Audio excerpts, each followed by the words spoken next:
ஈரோட்டில் நெசவாளர்கள் ஒருநாள் வேலை நிறுத்த போராட்டத்தில் தற்போது ஈடுபட்டிருக்கிறார்கள். அண்மை செய்தியாக பார்த்து வருகிறோம். தமிழக அரசு காட்டன் நூல் வழங்க நடவடிக்கை எடுக்க வேண்டும் என நெசவாளர்கள் கோரிக்கையை முன்வைத்திருக்கிறார்கள். ஈரோட்டில் நெசவாளர்கள் வேலை நிறுத்த போராட்டத்தில் ஈடுபட்டிருக்கிறார்கள். அண்மை செய்தியாக பார்த்து வருகிறோம். ஈரோட்டில் நெசவாளர்கள் ஒருநாள் அடையாள வேலை நிறுத்த போராட்டத்தில் ஈடுபட்டிருக்கிறார்கள். விலையில்லா வேட்டி சேலை திட்டத்தில் சேலைக்கு பாலிஸ்டர் நூல் அளிப்பதற்கு எதிர்ப்பு தெரிவித்து ஒருநாள் வேலை நிறுத்த போராட்டத்தில் ஈடுபட்டிருக்கிறார்கள். அண்மை செய்தியாக பார்த்து வருகிறோம்.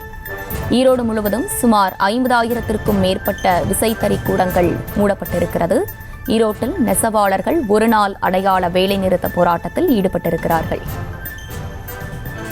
மேலும் விவரங்களோடு இணைகிறார் செய்தியாளர் சக்தி. சக்தி, வணக்கம். இந்த போராட்டம் குறித்தான முழு விவரங்கள்.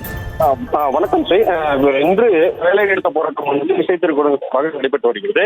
இந்நிலையில விசைத்தறி தொழிற்சங்கம் ஒருநாள் வேலை நிறுத்தம் போராட்டமாக 50,000 மேற்பட்ட விசைத்தறி கூடங்களானது மூடப்பட்டு போராட்டமானது நடைபெற்று வருகிறது. தமிழக அரசின் விலையில்லா வேட்டி சேலை திட்டத்தில் சேலைக்கு பாலிஸ்டர் பாகு நூல் தருவதாக அறிவிக்கப்பட்டுள்ளது. பாலிஸ்டர் பாகு கொண்டு தற்போது ரைசிங் மூலம் பாவு ஓட்ட முடியாத சூழ்நிலை இருந்து வருகிறது. இந்நிலையில் காட்டன் பாவு மூலம் இலவச சேலை உற்பத்தி செய்ய வலியுறுத்தி தமிழக அரசை கண்டித்து ஈரோடு மாவட்டத்தின் ஒருநாள் விசைத்தறி தொழிற்சங்கம் வேலைநிறுத்த போராட்டத்தில் ஈடுபட்டுள்ளனர். இந்த வேலைநிறுத்த போராட்டத்தில் ஈரோடு, சித்தோடு, லக்காபுரம் மற்றும் நாமக்கல் மாவட்டம் திருச்செங்கோடு, தேக்கவாடி, வெப்பாடி, பள்ளிப்பாளையம் என 13 விசைத்தறி தொழிற்சாலையத்தின் சார்பில் 50,000க்கும் மேற்பட்ட விசைத்தறி கூடங்கள் மூடப்பட்டு வேலைநிறுத்த போராட்டத்தில் விசைத்தறி ஊழியர்கள் போராட்டத்தில் ஈடுபட்டு வருகின்றனர். விவரங்களை வழங்கியமைக்கு நன்றி சக்தி.